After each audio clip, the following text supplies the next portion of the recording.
welcome to NDTV Profit. I am Hiral Dadia, and this is a special segment where we are discussing about mediclaims which are now cashless everywhere. In fact, the General Insurance Council has launched Cashless Everywhere for mediclaims, and this is something which will be, a holistic view that has been taken. Joining us on the show to discuss more on this is Mr. Gopal Balachandran, Chief Financial Officer and Chief Risk Officer at ICICI Lombard. Gopal, welcome to the show. My first question coming to you is overall, how does the cashless everywhere system actually work, and how has the industry actually come to a consensus like this? So good afternoon and welcome to you and to all of your viewers as well. So let's put this in context. I think when you look at the health insurance space, unlike let's say a property where any accidents or damages could impact let's say an asset or a property involved. Insofar as let's say health insurance is concerned, it impacts individuals, and therefore to that extent, what you would want to experience is a service capability which is significantly positive insofar as a customer is concerned. And it is in that context, I mean, particularly when you're getting yourselves for a treatment or let's say any of your relatives or friends, what you don't want is unnecessary, let's say, processes taking a lot of your time, and more importantly, kind of significantly impacting the process of getting treated at the hospital. So it is in that context is where when you look at health insurance, there are two options that are available. In case if a customer ends up visiting a network of hospitals which is there as a part of the panel of the insurance company concerned, because there is a kind of an arrangement which the insurance company has with the hospital, the customer is entitled to a cashless facility, as in to say that the customer doesn't have to necessarily end up paying any amounts at the time of admission, and in the process, he or she can experience a significantly seamless experience as such. But alternatively, let's say for some reason, if the hospital is not there in the network of hospitals of the insurance company, unfortunately, if the customer has to kind of still experience a treatment there, he or she will have to go through the process of reimbursement, which could be time consuming and cumbersome in terms of the processes and let's say the documentation involved. It is with that thought process is where the General Insurance Council, which kind of constitutes member body of all insurance players in the non-life space, they have decided to kind of come together and say that irrespective of whether the hospital is there as a part of your network or otherwise, the customer will be entitled to a cashless facility, which is a great positive if you were to ask me from a longer term standpoint. But if you were to look at this in the context of ICICI Lombard, we launched an anywhere cashless facility almost about 9 months back. In March 2023 is when ICICI Lombard had kind of instituted an anywhere cashless facility, exactly keeping in mind this aspect of creating convenience for the customer. And hence, to that extent, that's a change that is being brought about by virtue of this announcement the General Insurance Council has done. As I said, extremely positive from a longer term perspective. Right. This is an extreme positive with regards to where consumers are concerned. However, if you have to look at the health insurer, that's a company like yours, how does it impact you? Firstly, what percentage of the claims are cashless claims for you, and what percentage of our claims are reimbursement claims as of today, and how does that change? Yeah, so I think that's a great question to ask, because if you look at again the details that the General Insurance Council had put out as a part of the press release, if you look at for the market as a whole, the number is roughly anywhere between about 63% or thereabout. So 63% of the claims are typically cashless, and the rest of it typically, as I said, will obviously go through the process of the reimbursement mode. Now, coming specifically in terms of what does it do in terms of, let's say, shifting reimbursement from an insurance company standpoint, again, very positive. Because from an insurance company standpoint, what it does is it kind of helps us to kind of have a direct dialogue insofar as the hospitals are concerned, and therefore to that extent, we will be in a much better position to be able to kind of know what exactly are the procedures, what exactly is the treatment that the customer is undergoing insofar as the first notification of loss intimate is concerned. Because today you will find in many of the cases, the customer actually ends up visiting an hospital and the insurance company would get an intimation at a later point of time. By virtue of this anywhere cashless facility, insurance companies will be also getting a first intimation of loss, assuming if it's a planned procedure. If it's an emergency procedure, I think the requirement is to kind of make us, or let's say give us the intimation within 48 hours of admission. But let's stay with the planned procedures, wherein before 48 hours of the intended hospitalization, the customer is required to intimate the insurance company. So therefore, we become the first notification of loss insofar as the claim is concerned.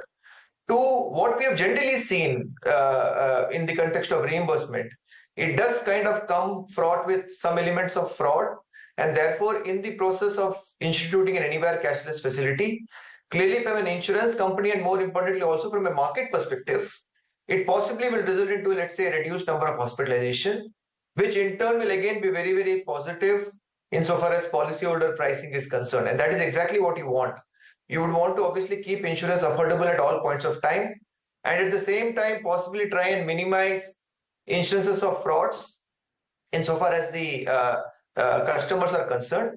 So both positive, customer, as I said, convenience, insurance companies also stands to benefit in terms of the network that is increasingly available insofar as the customer is concerned, and two, it helps in possibly minimizing frauds and therefore better pricing for the customers. Right. So Gopal, from here on, any way where it impacts the cash flow cycle of the insurance company, number one, because the reimbursements probably are a little delayed, right? So the cash going out of the books is a little far away versus a cashless which happens immediately. So any impact on that front? And secondly, do you see increase in terms of policy sales that could happen? If you look at let me address the second part first. If you look at health insurance as an area of opportunity, is significantly a long-term prospect.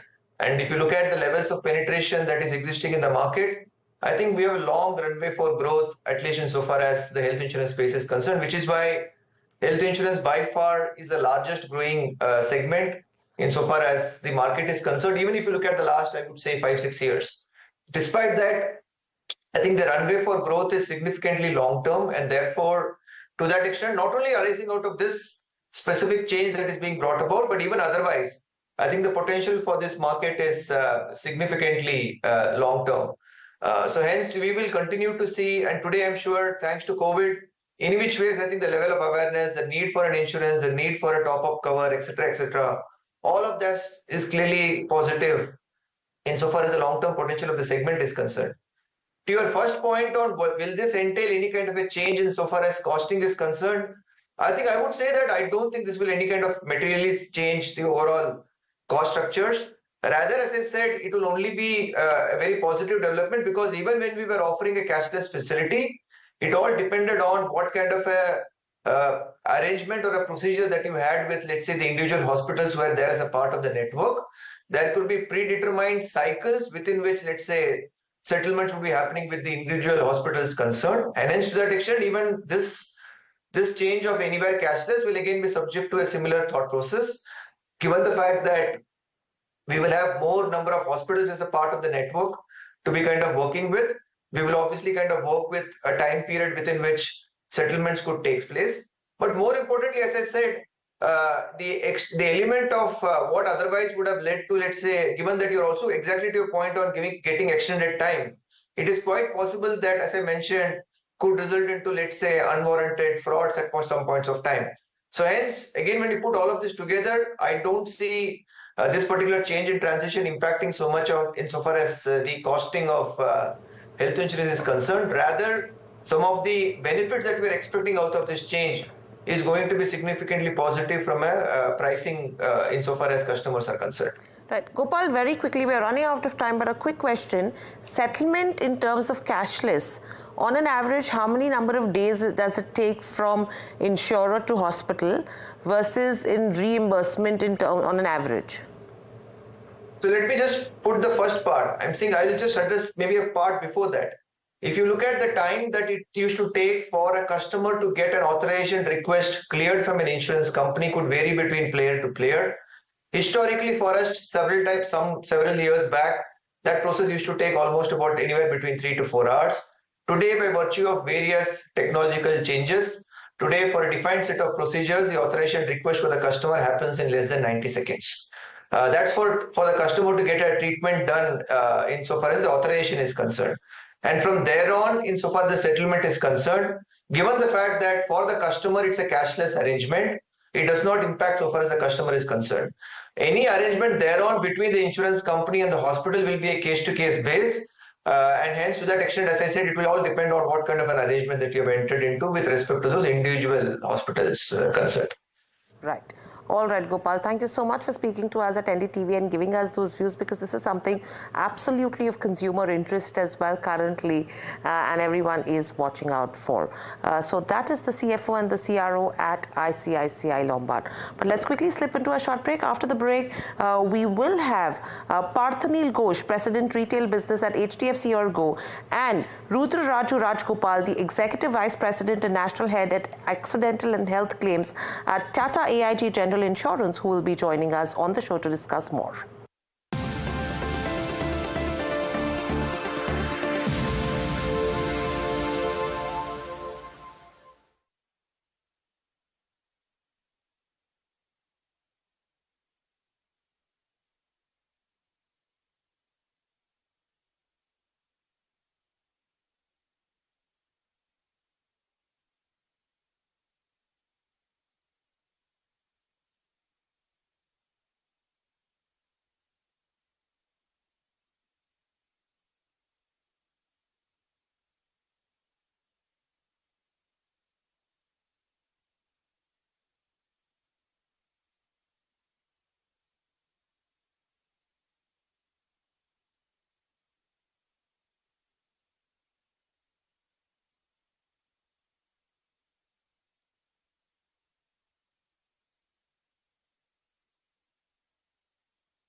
Welcome back. You're watching NDTV Profit and continuing the discussion with regards to where cashless claims go.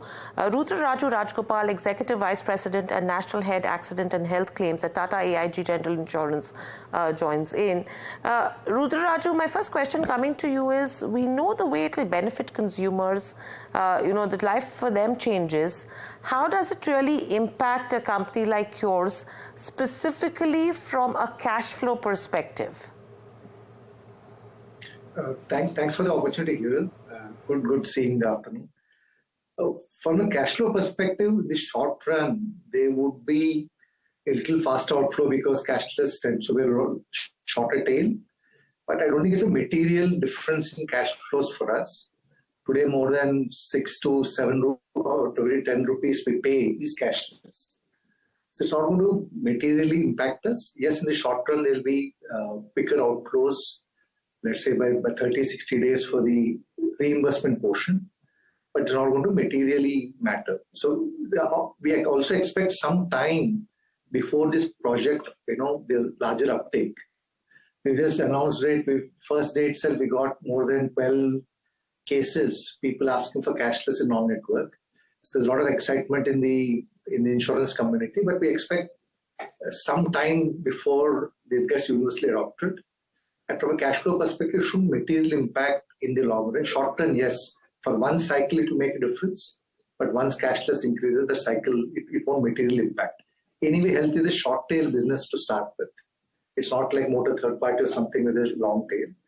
So not a material difference for our financials because of this. Right. So what percentage of the claims right now for a Tata AIG are cashless and what percentage is reimbursements? So more than 6 out of every 10 rupees is cashless. Depending on a portfolio, between 6 to 7 out of every 10 rupees we pay is cashless. By number, it would be smaller, but larger claims, large value claims tend to be cashless. So we expect so around 30-40% we pay reimbursements. Pertaining to hospitalization, of course, we have some benefits which are fixed benefits which are not related to indemnity, daily cash or critical illness, which are anyway paid, not paid on cashless basis. In indemnity book, nearly 6.5 or 6 to 7 rupees out of every 10 is cashless today. That's true for the industry. It's not just for Tata AG. There's a lot of difference between cities. So something like Delhi, it will be 8 out of 10 rupees. In Gujarat or Maharashtra, it will be a little lower.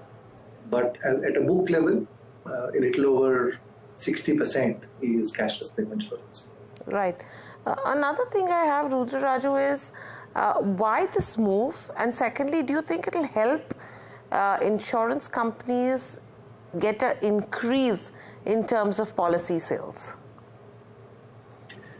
First of all, this initiative by the council with regulatory blessing is one of the major projects, I would say, for health insurance. Regulator has been making a lot of positive changes for the consumer. And this, I believe, is the next big step.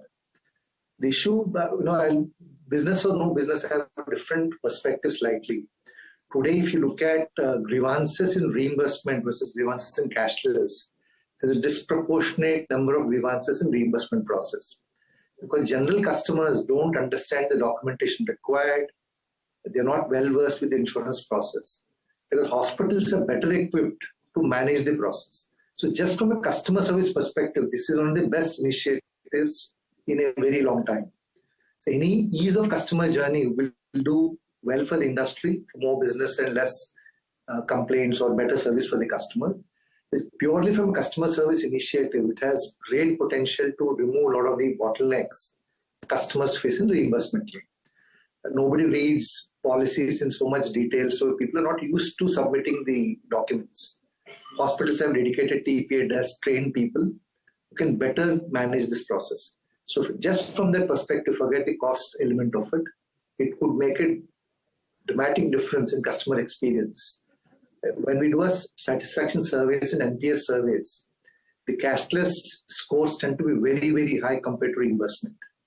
So it's my take on it is the customers, from a customer service perspective, is one of the greatest initiatives in recent days. Right.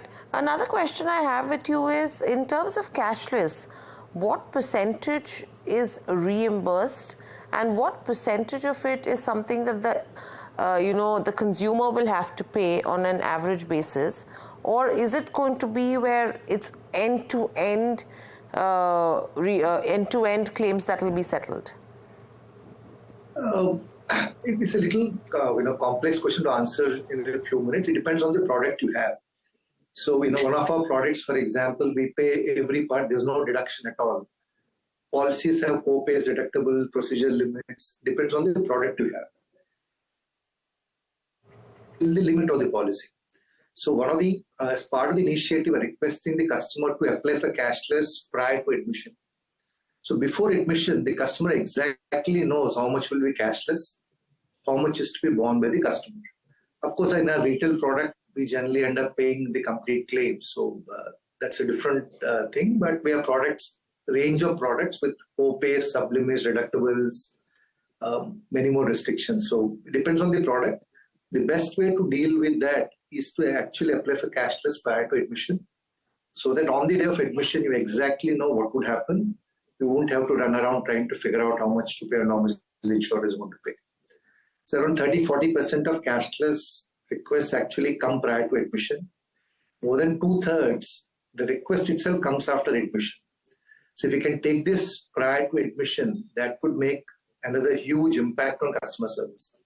At least they can deal with the patient at the hospital and not running around to get the bill or trying to figure out how much to pay. So it depends on the product.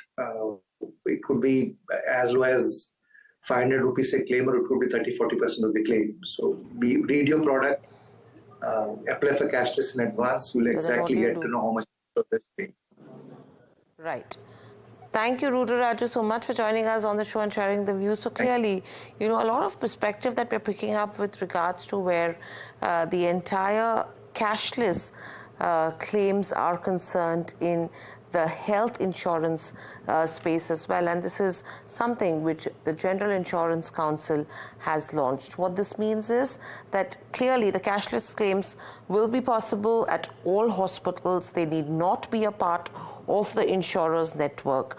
And for elective surgeries, consumers will have to inform insurers and hospitals 48 hours prior, whereas for emergency cases, customers have to inform the insurers within 48 hours of hospitalization.